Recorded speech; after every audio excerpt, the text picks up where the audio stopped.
HMS Queen Elizabeth is the largest warship ever built for the Royal Navy, by far.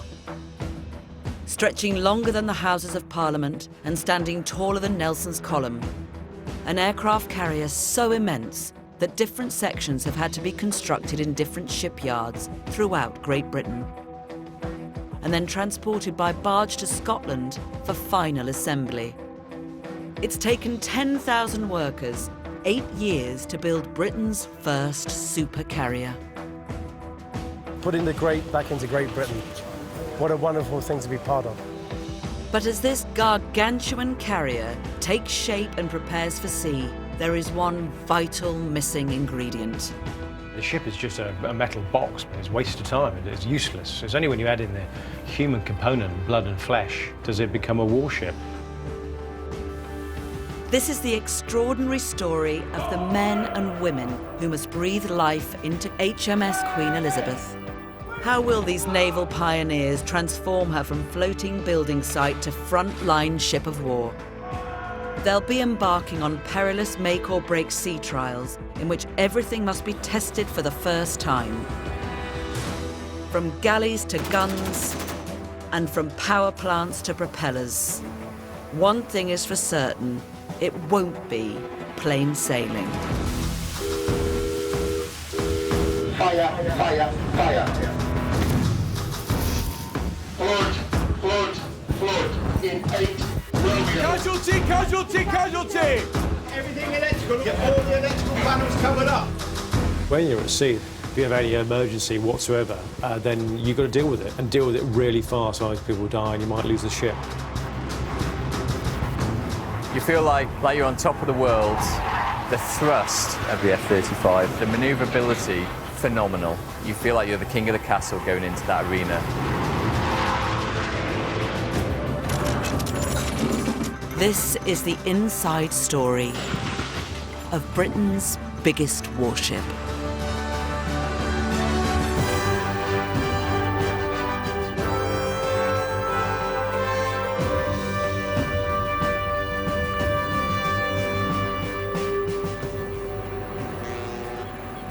Portsmouth Harbour, on the south coast of England. The Royal Navy base that HMS Queen Elizabeth will eventually call home. The trouble is, the ancient port is not deep enough to take Queen Elizabeth's massive bulk. At 65,000 tons, she's 3 times bigger than the Navy's last aircraft carrier, HMS Illustrious, here waiting to be broken up for scrap. For the last 2 years, dredgers have been working round the clock in an enormous operation to deepen the seabed. Over 4 million tons of sand, silt and gravel have had to be removed, as well as all manner of objects that litter the seabed, from twisted steel cables and rusty anchors to barnacle-encrusted 19th century cannons, and from old discarded torpedo engines to rather more ominous devices. I mean, I can feel it. It's going into a cone. How's the shape feel? It's slightly pointy. Pointy. It's kind of a bomb shape. The news at 6 from BBC Radio Solent. A controlled explosion is due to be carried out this morning on an unexploded German World War II bomb that's been found at Portsmouth Harbour. The Royal Navy says the 500-kilogram device was located by a barge carrying out dredging works. The work is taking place to prepare for the arrival of the new aircraft carrier, HMS Queen Elizabeth. Roger, that is fuses burning 5 minutes to detonation. Over. Few could have guessed that even as HMS Queen Elizabeth was being built, one of Hitler's bombs had been lying in wait for nearly 80 years.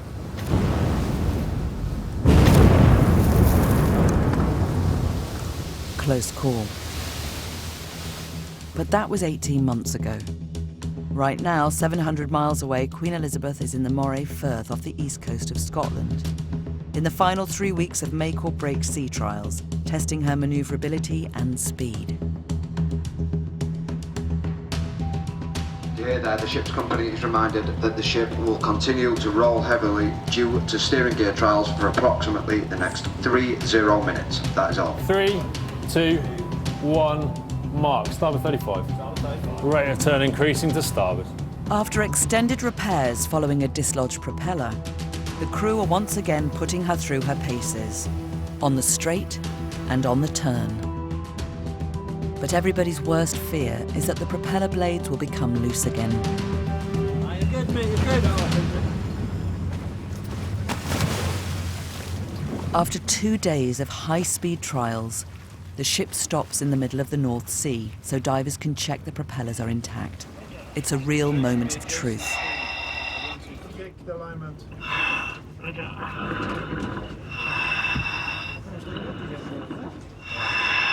Yes, I would say this one is aligned perfectly. It looks good. Everything fine. How are you feeling? Relieved. Relieved, yeah. That's what we wanted. No movement on any of the blades, even though we've been sort of thrashing around the North Sea for a couple of days. No, good result. Good result. I reckon you'll be able to sleep well tonight, Pat. When we get to Portsmouth eventually, that's when I'll be very happy. The ship is ship-shape once again and heads further into the North Sea for more trials. Ready to 35 port. Very good. So shall I come around to starboard? We've been poling up and down the Moray Firth. It's been fantastic, flat calm, very quiet shipping-wise. So we've really cracked on with power propulsion. And I have to say, I could be careful if you touch lots of wood, but it's gone pretty well. I'm really pleased. All the indications we had when we first took her to sea that first couple of days, that she's solid, she's sound, we're getting power when we want, we're getting faster speeds than we were expecting. And this is no rubbish, you know, this is fact. She looks pretty good. So delighted. I've got to be careful because I want to tempt fate, but we're pushing through the trials really well. Midships. On board, 700 men and women continue to get to grips with their brand new supercarrier, the floating grey city. Oh God, Alex! I'm all right, I think. As you can see, I'm aboard HMS Queen Elizabeth, a typical Matlow standing behind me, watching a lady do all the work. That's what you got that for. So me and Dickie both work for the captain, and Dickie basically shows me how everything works and what to do with being a little baby sailor. Basically, they have games for her at the end of the day. She's progressing to be at the rank where I am now. She's doing pretty well at the start. Oh, thanks. We get on like a house on fire, don't we? We do. It's such a dickhead. That's swing. He edits it. The captain's living quarters are immediately below the bridge, a short walk for Kirsty or Dickie, should the captain want something. He will kill me for saying this as well.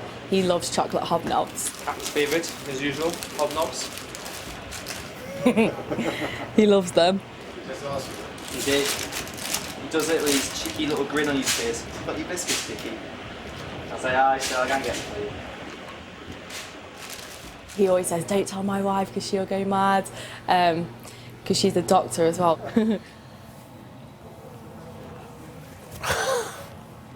Hobnob to... Don't let his wife say that. Yeah, no, I'm banned on hobnobs. I can't. But we're at sea, Dickie. What happens at sea stays at sea, doesn't it? Unless you've got Chris too. Don't tell my wife. Thanks, mate. That's it off there. After this packet, that's it. I'm on a dart. Naval stewards serve in the officers' messes and also provide hospitality to visiting dignitaries. Kirsty and Dickie look after the captain full-time.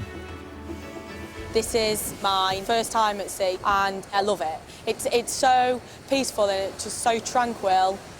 It's like a different feeling, like you can't actually explain what it's like. Like standing here, I'm actually working, but I'm in the middle of the ocean. Like it's weird, but it's so good. It is so good. So no regrets about joining up? No, not at all. You know, you do have your bad days, and anyone that says that they don't, you know, is definitely lying. But it's the same in Civvy Street as well. Everyone has good days and everyone has bad days. But I think the good times do outweigh the bad times on here.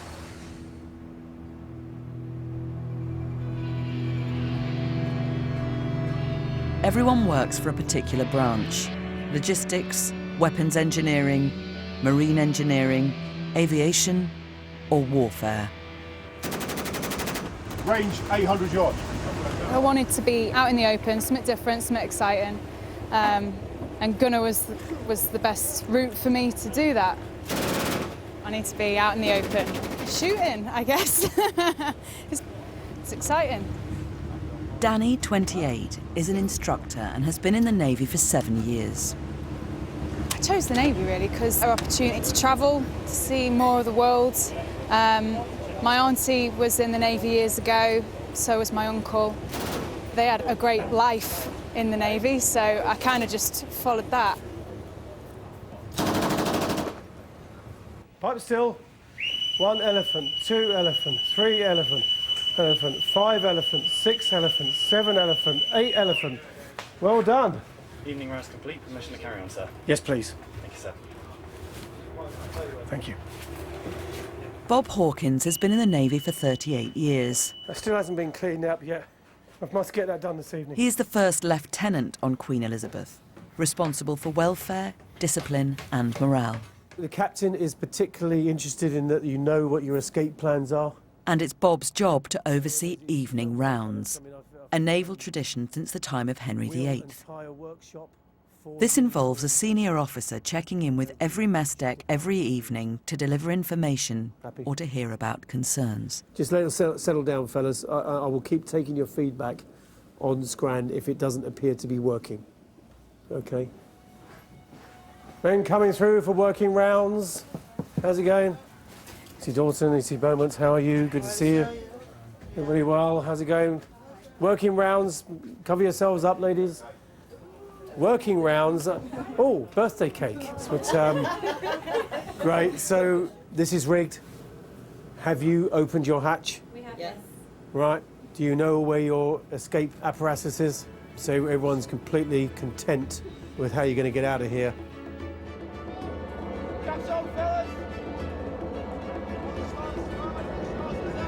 Guys, keep dressed and down. Do you think that Queen Elizabeth has become a home now?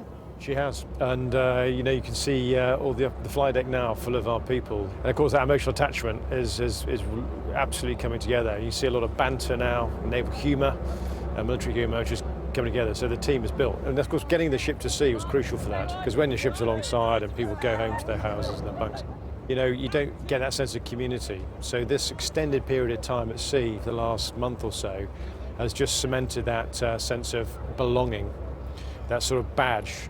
This is the Queen Elizabeth cap tally, which makes you feel part of the tribe, part of the family. 92, 94, 95, 96, 97, 98, 99, 100, 101, 2, 3, 4, 5. Dan, you know when to film in for the pyjama thing, you know when to shout girls you're on. Yeah. Queen Elizabeth is the first Royal Navy warship to have a dedicated television station and onboard studio, Sovereign TV. Stacey, you're about to go on, are you? Yeah, me and Charlotte are about to go on for the very first live broadcast on Sovereign TV. And we're very nervous. Yeah. Very nervous. You just Girls, have to you're look on. it. Oh, good evening, HMS Queen Elizabeth, and welcome to the very first live broadcast on Sovereign TV. It's nice to see you, Nice! They're going to be broadcasting their own homegrown programmes, from quiz shows to comedies.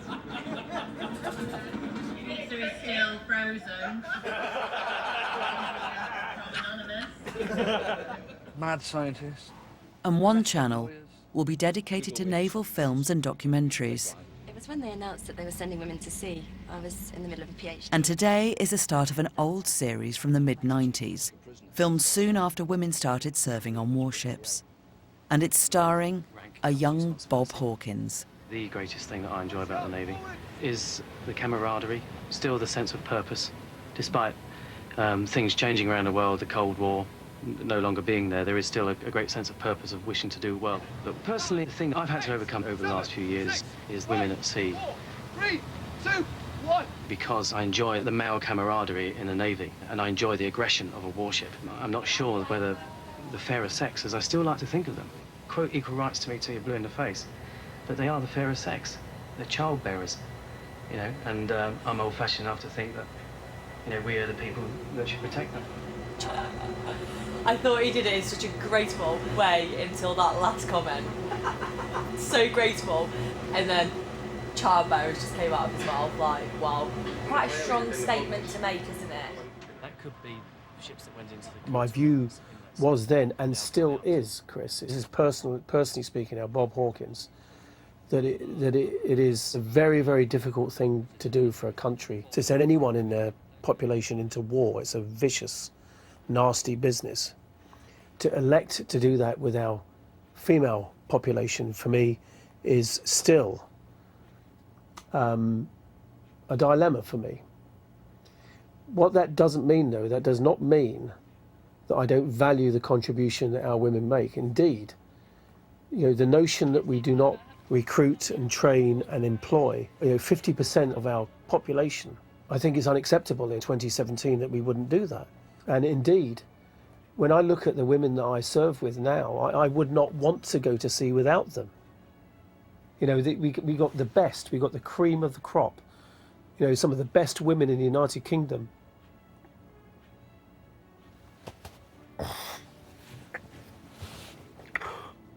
And I would be dishonest with myself if I try to pretend that I don't still think it is wrong for our women to go to war. But that is juxtaposed with the fact that I really enjoy courage and skill and commitment of the women that I serve with now. I would not want to go to war without them. That's the dilemma for me.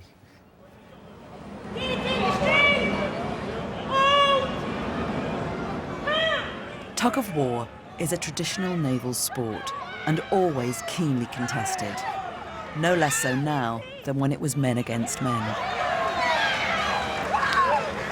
We're in the semi-final, which is good for 13 Wrens against 8 blokes, so...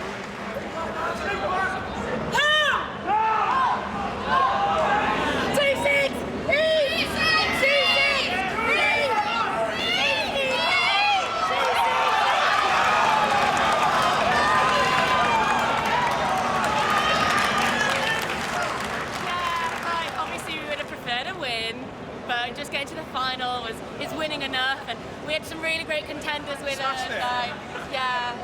I'll give you that. You had us worried in the first one. Yeah, if we was going to lose, I'd want to lose against this guy. Like, he's just you know, he's... Kissing ass too much. Yeah.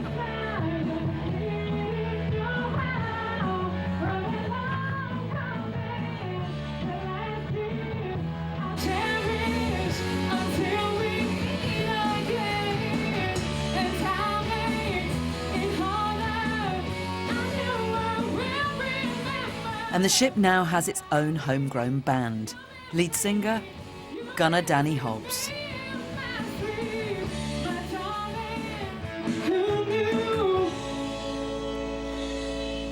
That was all right. It kind of came about from karaoke when we were based in Rosyth.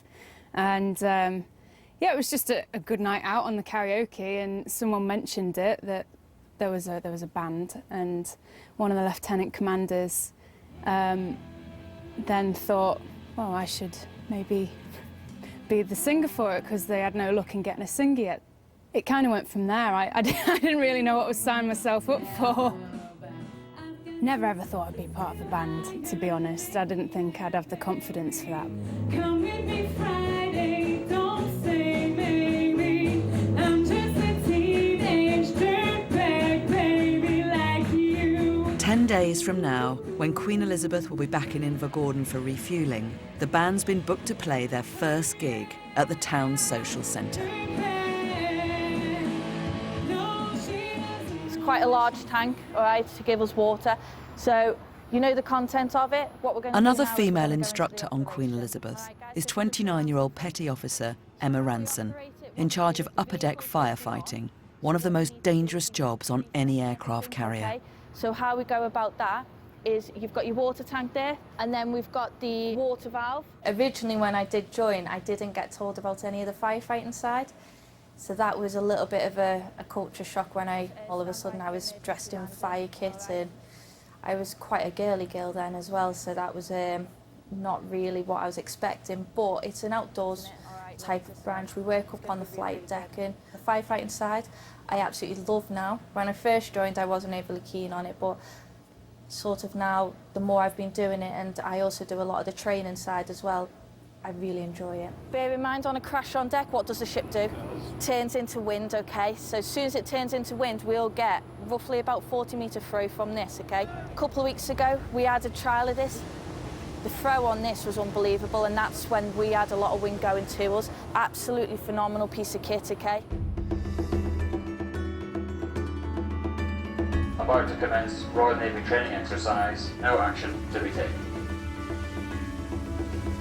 They're testing all the pipes and tubes around the ship, which that's just thousands of miles. And part of that system is the pre-wet, which is where we can shove a lot of water into a mist system around the flight deck if we're in a nuclear fallout area. So all the nuclear fallout gets washed over the side very quickly. We also use the same pipe work for a serious fire or a crash on your deck.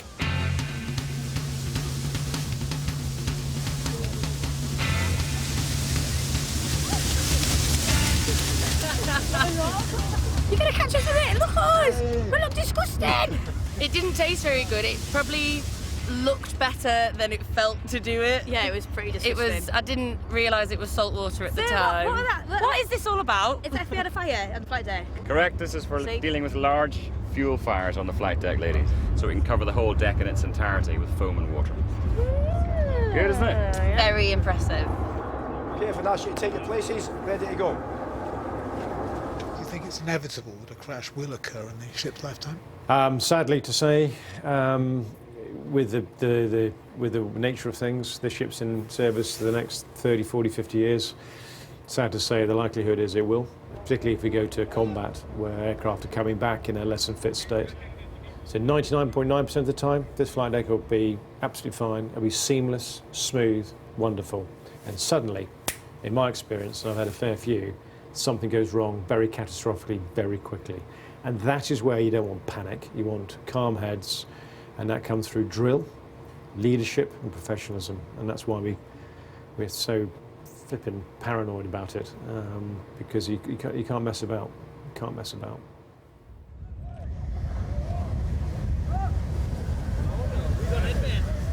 In the event of fire, as well as the spray system known as pre-wet, the firefighting teams will move in immediately with foam hoses and supported by the crash fire vehicles. It's a big deck. The reason we've got the vehicles now is because it would take Usain Bolt to get 30 seconds to one end of this deck to the other. So the reality is the crash fire rescue vehicles are really quite important to us, and I'm really pleased that we've got them. But what if an inferno can't be suppressed? It's difficult to exaggerate how dangerous an aircraft carrier can be. A crash on deck is everyone's greatest fear. Ensuing fires can quickly turn into infernos, and if not contained, they will spread rapidly to threaten the ship and everyone on board. On Queen Elizabeth, if all seems lost, there is a last resort. It's the doomsday option, when the water pipes are primed with foam fire suppressants that will enshroud the entire flight deck. This is a first for any warship in the fleet.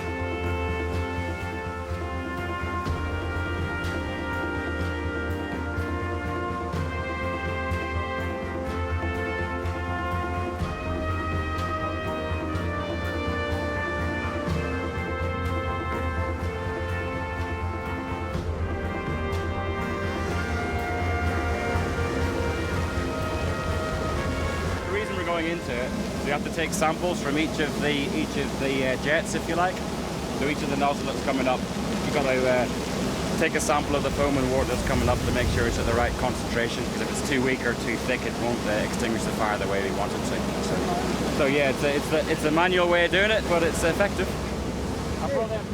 It's not rocket science, and I would never declare that there'd be too much rocket science applied to any of our design. It has to be simple, and it has to be ruggedized such that Jack can deal with it. So it's essentially a multifunctional spray system, so it's good news. I'm good.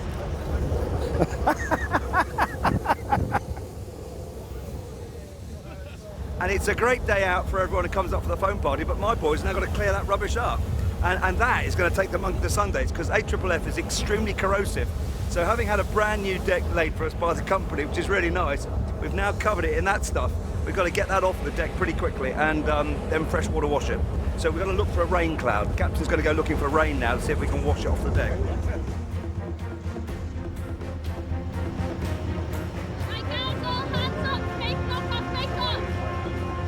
It's just amazing. I'd never known anything like this in the Navy before. Now that we've got it, QE once again, first of everything.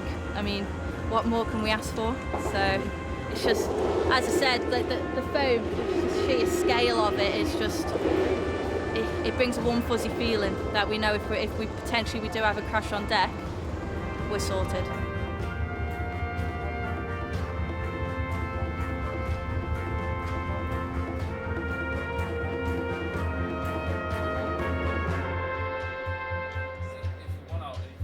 It's the following week, and the last episode of Bob's Naval series is being shown.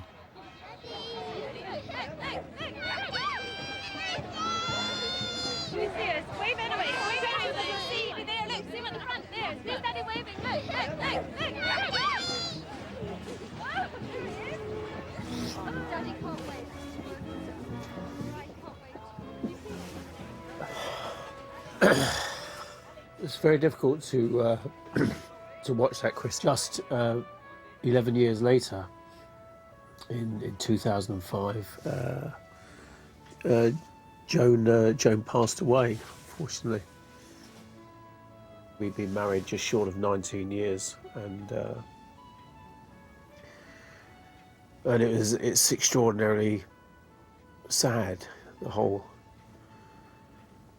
process of bereavement. So I mean, it was 12 years ago that she passed away, but the intensity of the sadness doesn't seem to diminish. I can't imagine what it must be like for my sons who lost their mother.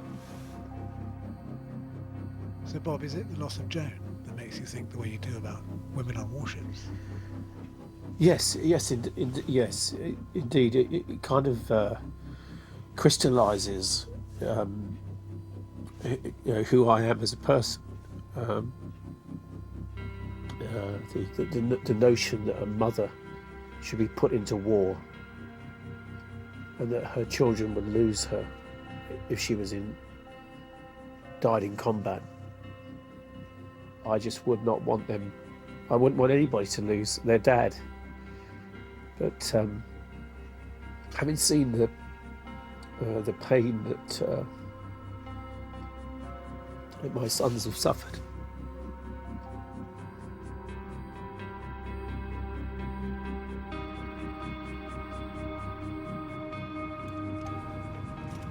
I've only ever known this Navy where females do all jobs. If anything did kick off, then yes, I will be on the upper deck with the guys on the guns and direct them.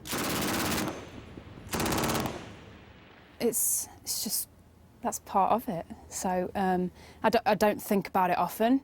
If it happens, then you just get on with it. What we're going to do next time for you guys is we're going to park you on a little bit of an angle. My personal decision is I've chose this career path, and it's a path that I'm really proud of, and I love it. I absolutely love my job, and regardless if we possibly go to war or not, I'll never change it. That's how I feel. Get the next guys in PPE for me. All right, thank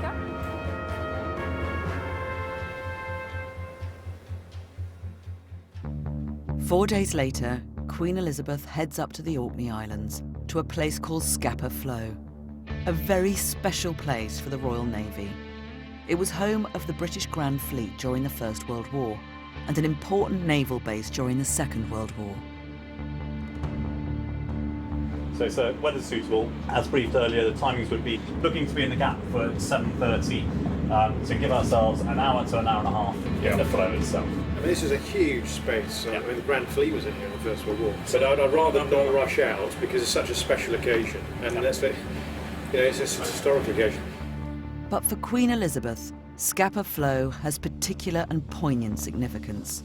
For this is the birthplace of the first aircraft carrier, exactly 100 years ago today.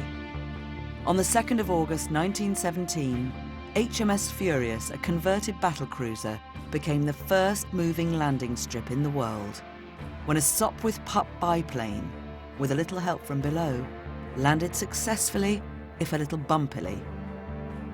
The pilot was 25-year-old Squadron Commander Edwin Dunning. So there he is. So he was born in 1892, died. Of course, he did the flight here 100 years ago, and then the following week died. I believe it was his third attempt, turbulence or something, and the aircraft went over the ship's side. Yeah. And he was knocked unconscious and drowned in the aircraft.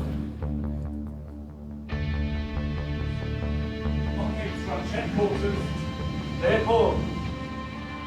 5 cables to run, expected depth 36 metres, on track, expecting to anchor in 35 metres of water, bottom type is rock.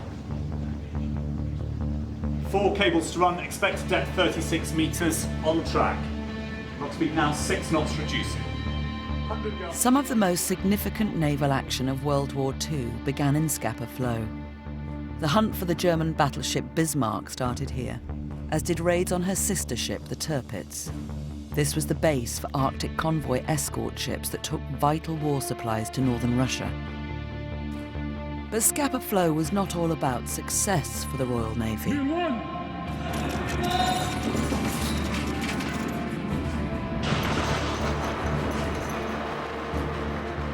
The most significant event of the start of the Second World War for the Royal Navy, and perhaps the nation's, was here, when on the 14th of October 1939, Günther Prien, a magnificent U-boat commander, German U-boat commander, steeled into Scapa Flow, and he sank 2 ships, one of them being HMS Royal Oak, who is lying in 33 metres of water, just a few cables away from where we are anchored now. Bridge bosun, content for the launch, awaiting the launch from the bridge. 880 men perished. It's remarkable that we have 2 descendants of the Royal Oak on board HMS Queen Elizabeth. So we're looking to pay our respects. A bit further on, coxswain. Got it? Okay. Right, we're on top of the wreck now. Okay, Nathan Logan, BAE. Leader Charles, Air Department. Underneath here is HMS Royal Oak. You both have relatives that passed away in the ship.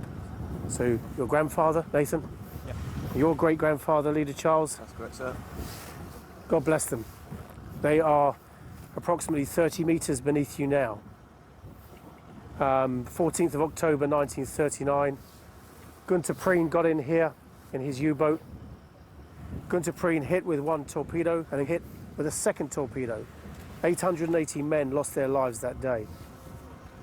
I think what would be appropriate right now is a minute's silence in honour of those people.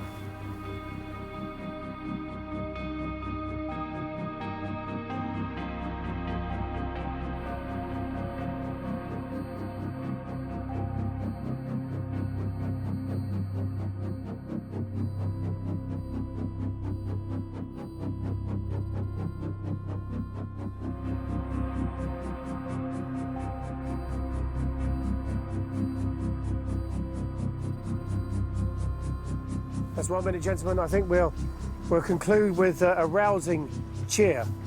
We'll do 3 cheers for HMS Royal Oak. Hip hip! Hooray! Hip hip! Hooray! Hip hip! Hooray! God bless them. Quite poignant. I lost my father this year, so he'd been very proud of the fact that we went out and paid our respects. It was important to come here for myself, obviously being in the Navy as well, but also for my nan, to be able to pay my respects to her father. I'm sure she's going to appreciate that. We've been out here and we've done it.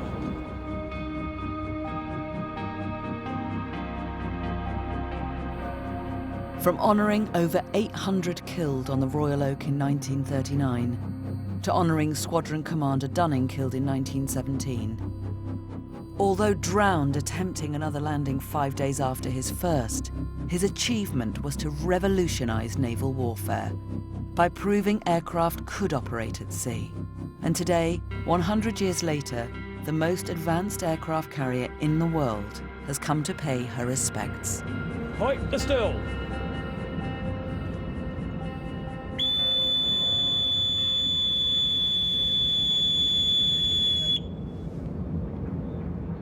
A salute from the ship, followed by a salute from the air.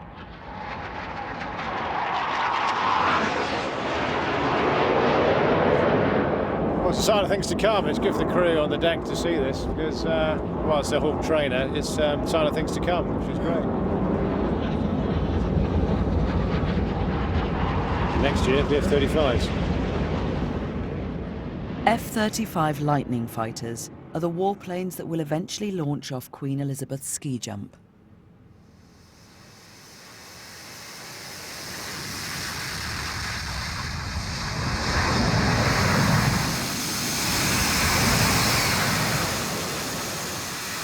These top-secret stealth jets are being developed in the United States, including a maritime variant capable of hovering. This will be flown by both naval and RAF pilots from the supercarrier. We're just taxiing out now from our test unit. We'll be taxiing down to the main runway for the test takeoff. 41-year-old Nathan Gray is a Royal Navy Top Gun pilot, based here at Pax River to test the F-35. Every time I see this aircraft fly in any way, shape or form, it makes you want to be there and flying it. It really does. The designers have done an excellent job aesthetically, but overall it's going to be an absolute game changer. What's fantastic for future development is the hardware is already cutting edge, but the software we're continually updating. There's a lot of work that goes into developing the software, but actually dropping it into the aircraft is almost as easy as an iPhone update.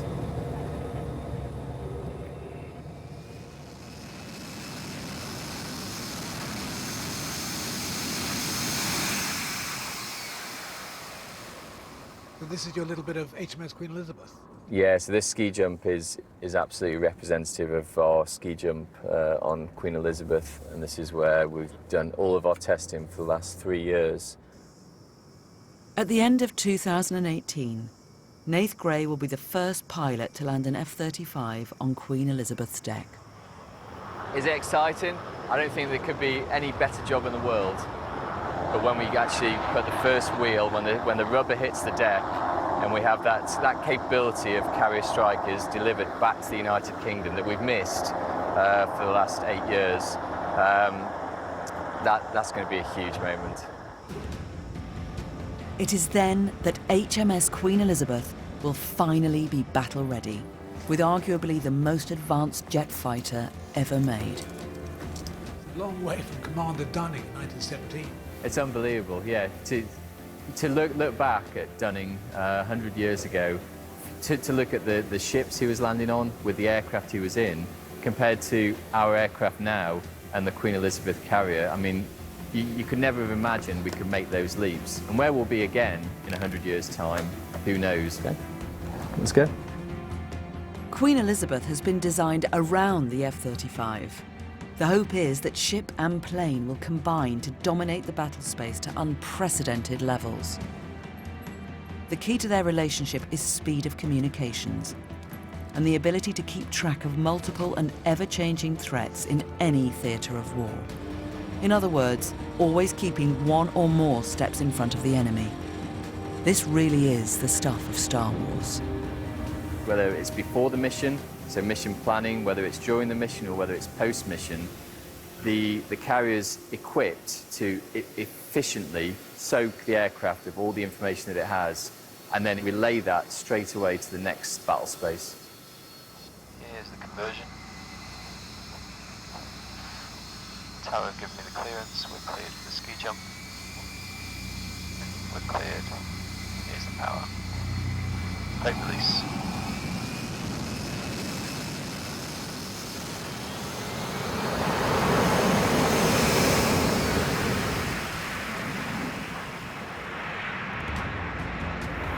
You feel like you're on top of the world. The thrust of the aircraft, the maneuverability, phenomenal. You feel undefeatable. You feel like you're the king of the castle going into that arena. There is nothing else in the world which will compete with us when we mate the aircraft with the carrier. It's a step way beyond we've ever had before.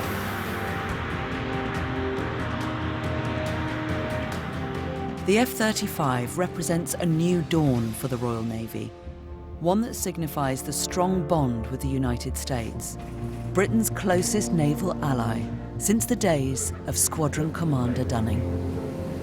Dear Navigating Officer speaking. Over the course of the morning watch, the ship has met up with the American carrier group of the USS George Bush. They're currently sat less than 500 yards off our port beam. That is all.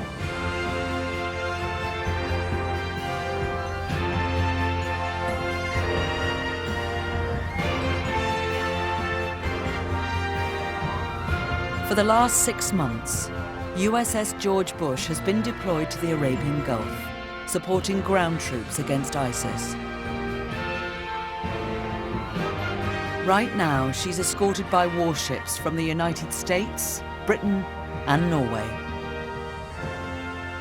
It's good to see a key ally here alongside us here in the Moray Firth, and this is the George H.W. Bush, American nuclear aircraft carrier, with a full phalanx of aircraft ranged on deck. She's just come back from operations and she's off back to the United States for some well-earned leave, I imagine. The George Bush type carriers are more traditional in design. They are in a way, yeah. I mean, they're based on the Nimitz class, which goes back decades. But of course, they upgrade internally and so forth. Yeah, fundamentally, they're different characters. We started from scratch when we designed the Queen Elizabeth, so we had a free reign, if you like, on the design. So there are subtle differences. They've got one island, we've got two. We're electric propulsion, they're nuclear. This aircraft carrier is the first generation 5 aircraft carrier, an aircraft carrier built around the F-35 Lightning. So we've got lots of innovations and new equipment and mod cons on this aircraft carrier which they don't have.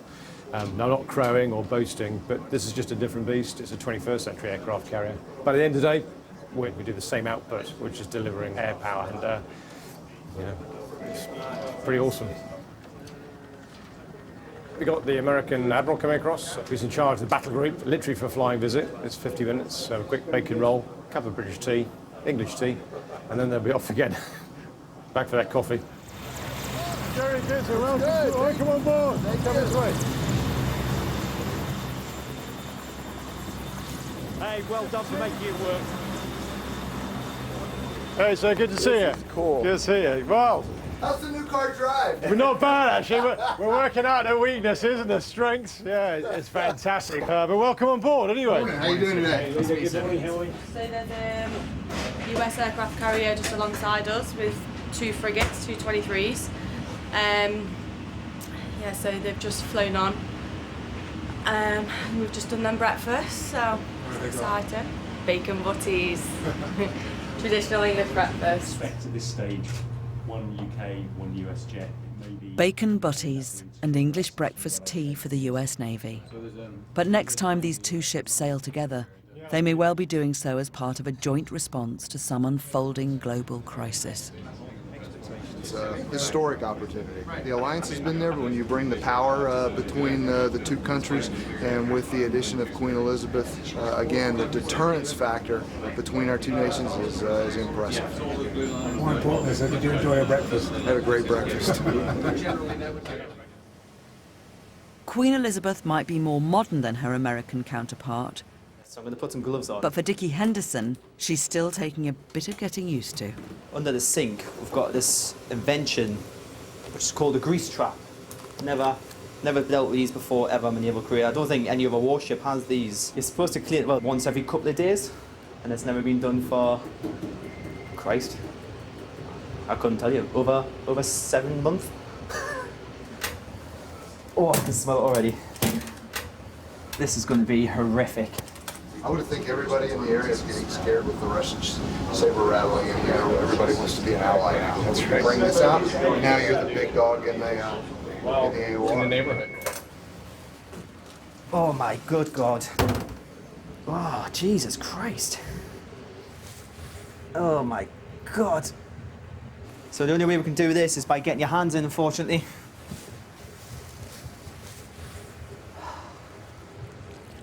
Oh my God. It's really stinking. He'll Photoshop it out later, but Look at that. With the big beast in the background, look at that. I'll lift this out and I'll put that there. Oh, Jesus. I don't even know what it is. It's one of the least glamorous sides of being a steward, unfortunately. But I wouldn't change it for the world. Initial impressions were good. I think they're quite interested that the Brits have done something slightly different, different design, and really, you know, the first time this ship's been alongside an American sister. So that's good. Aircraft crossing the deck, so. Relax at 5 stations, relax at 5 stations. Oh, here's a good one. Oh, yeah. Sorry about that. That's all right, I was going to think it's on lunchtime. I know, no. I had to quickly get it done though, so before lunch. It's really stinking. Oh, doesn't some companies grow mushrooms out of this stuff? I think I'll take my chocolate hot bobs elsewhere. Oh! This is the worst smell ever.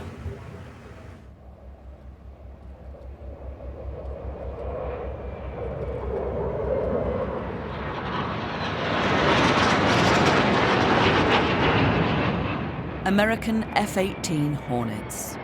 A salute to Queen Elizabeth from USS George Bush.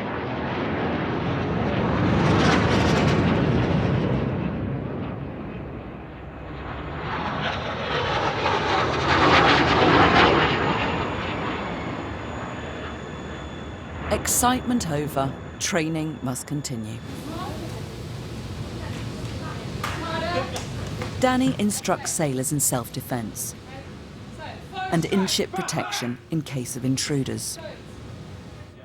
And with 5 kilometers of passageways and over 3,000 compartments to search, the response force have to be well practiced.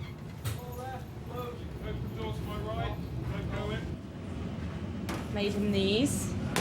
Kirsty's primary role is as steward to the captain. I brought you a little present. Oh! This That is is in a diet case. Yeah, of course, yeah. Excellent, that case I'm allowed this. But Kirsty's secondary roles are as first aider and member of the response force. It's also Danny's job to keep everyone, including Kirsty, up to scratch with weapons training. With an empty magazine, load. Oh my God, just one sec. I think I put my sling on wrong. Check the chamber. Front position. Down.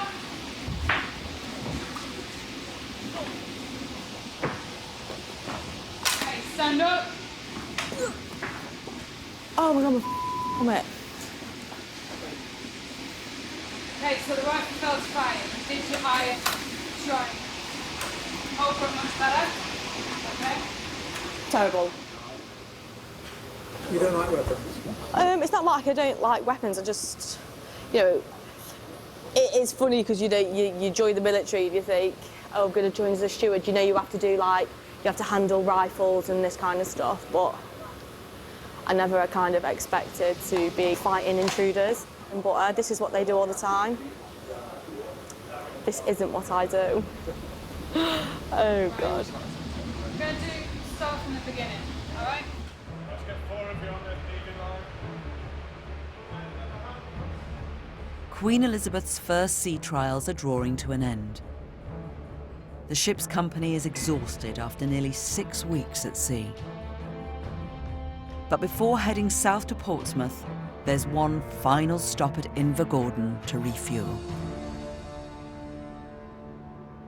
And also for Danny and the band to make their first public performance at the Invergordon Social Club for one night only.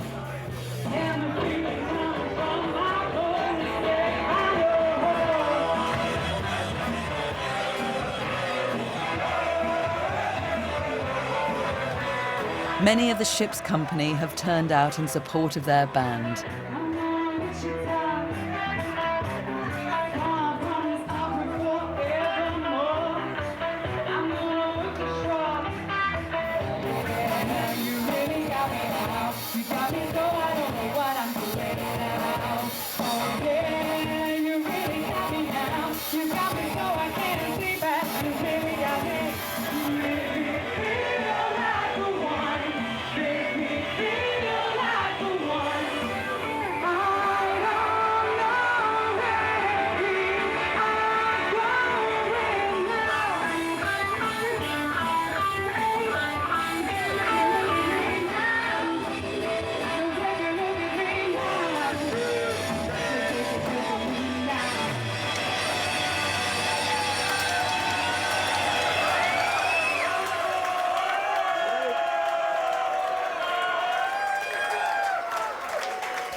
The following morning, Danny is straight back to work, guarding the gangway.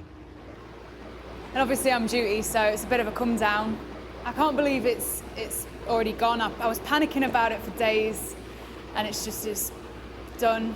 It was successful. Everyone seemed to enjoy it, so I enjoyed it. Yeah. Were you nervous? Yeah, I was terrified. But a couple songs into it, I got a lot more confident, and yeah, I really enjoyed it. I'm looking forward to the next one. It was a magnificent bonding experience for the ship's company. Rather than just a social occasion that we could all go and enjoy, it was much more than that. It was part of the development of the ethos of Queen Elizabeth. Definitely. I did, yeah. Yeah, it was awesome. My experience is that when you have these events that bond the ship's companies together, it is all about preparing the ship's company to be a team at sea together. That's the most important thing. The ship being capable of doing the job for which she's been designed is absolutely fundamental. But that's worth nothing unless the ship's company inside the ship bring the ship to life and make her work. She's just the ship is a tool. The ship's company are the engineer on the end of the tool that's making it work. And that's what last night was all about.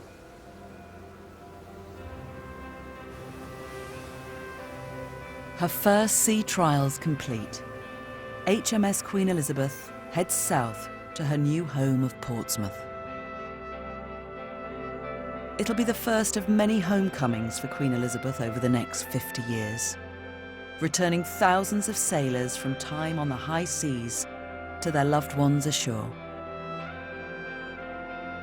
And so the day arrives when Britain's biggest warship prepares to make her long-awaited entrance into Portsmouth, home to the Royal Navy.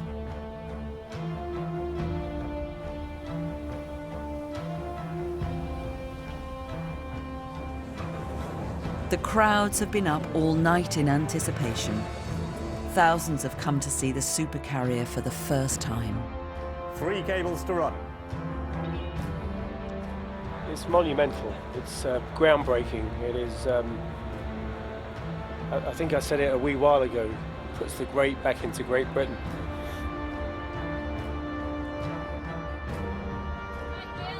Whenever a warship comes into port, according to naval tradition, the ship's company must line the decks facing outwards.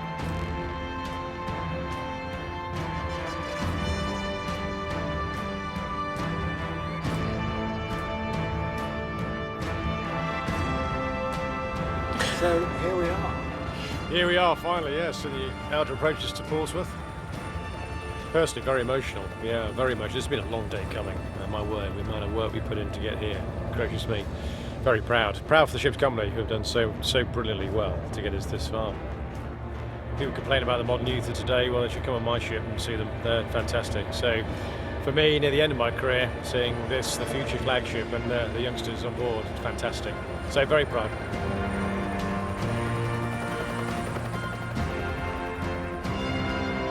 Oh, over the moon, you know, it's such an early start this morning, but I don't think anybody really cared. You know, we're getting alongside today. I get to spend an hour with my family before they go home. You know, we've all been waiting for this day and it's finally here.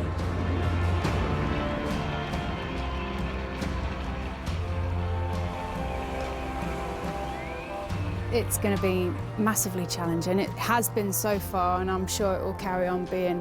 We're the first crew to sail with her, that's for sure. Yeah, it's pretty awesome, I guess. It's definitely something to tell the grandkids.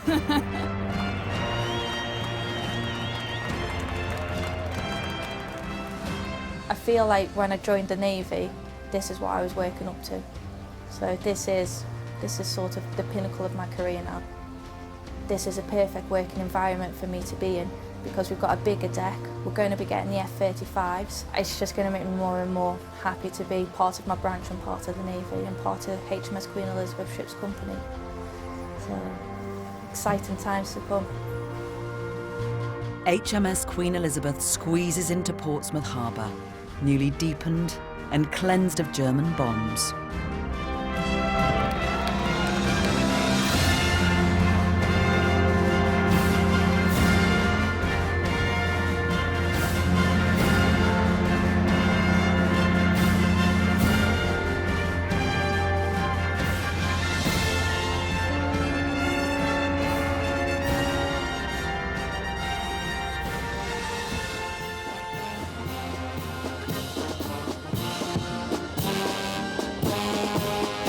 This moment has been a long time coming.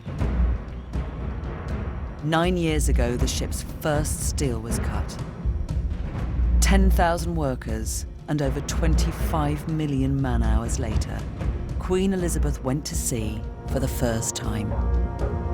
That was just 6 weeks ago. But in that time, Queen Elizabeth has come of age, and so has her crew.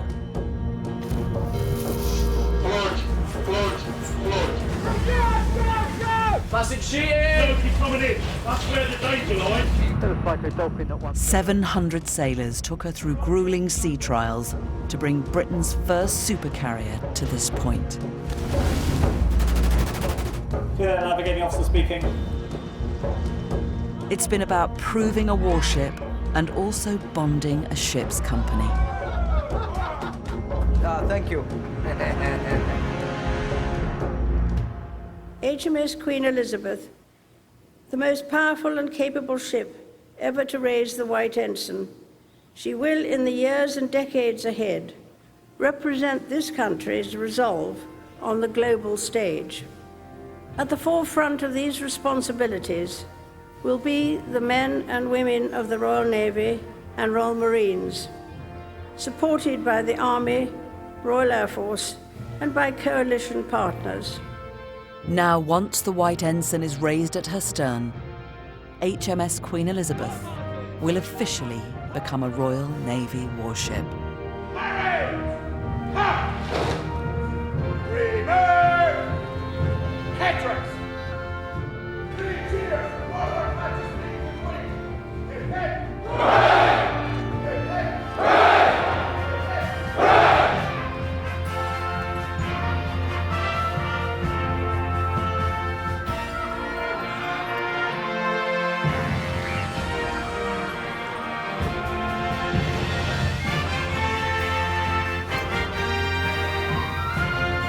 It's frighteningly realistic as our secret agent trainees face interrogation tomorrow at 9. Catch up on BBC iPlayer. While next tonight, Pay Up or You Can't Leave. My Year with the Tribe turns sour in a moment. And memories of the Navy's most brutal conflict as BBC4 looks back at the Battle of Jutland.